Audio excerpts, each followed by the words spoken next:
ভগ্নাংশৰ যোগফল কেনেদৰে কৰে আহক আমি চাই লওঁ।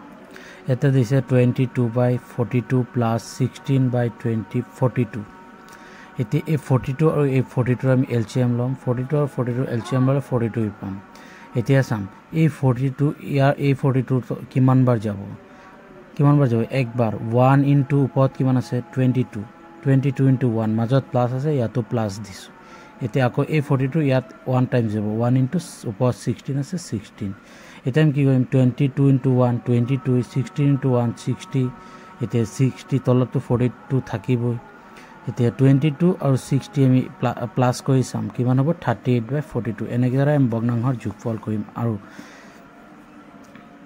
16/105 প্লাছ 45/105 প্লাছ 14/105 এই তিনিটা এলচিএম ল'লে একেটাই পাম আমি, যিহেতু এই গোটেইকেইটা ইয়াত ডিভাইড যায় 1 টাইমছ 1 ইনটু 105 ইকুৱেল টু 105 পাম।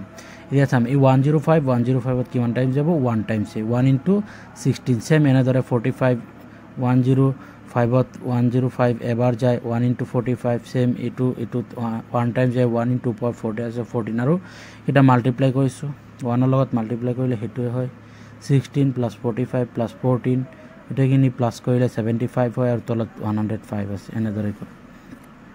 তাৰপিছত আৰু এটা চাওঁ মাইনাছৰ বিয়োগৰ চাওঁ। ভগ্নাংশৰ যোগফল চাইছোঁ এতিয়া বিয়োগ 85ৰ এই ছেম একেই এলচিএম 85 হ'ব। 85ত 1 টাইমছ 1 ইনটু 52 মাইনাছ আছে মাজত মাইনাছ 85ত 1 টাইমছ 1 ইনটু ওপৰত 16 এনেদৰে 52 ইনটু 1 52 60 ইনটু 1 60 মাজত মাইনাছ আছে মাইনাছ দিছোঁ 52ৰ পৰা 16 গ'লে তাৰপিছত 36/8। এতিয়া আৰু এটা বেলেগ ধৰণে চাওঁ।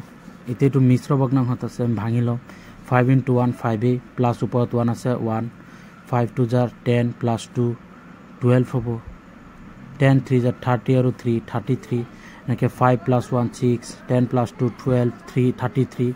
এতিয়া 5 10ৰ এলচিএম ল'লে 5ত 1 টাইমছ 5ত 1 টাইমছ 5 10ত 2 times 5 into 2 equal to 10 LCM 10 পাইছোঁ।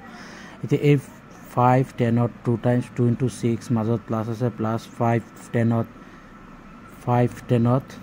2 times 2 into 12 plus 10 10ত 1 times 1 into 33 এইকেইটা মাল্টিপ্লাই কৰিছোঁ 2 6 জাৰ 12 2 জাৰ 24 আৰু 33 1 জাৰ 33 তলত আছে 10 এইকেইটা চাম কৰি পাইছোঁ 69/10।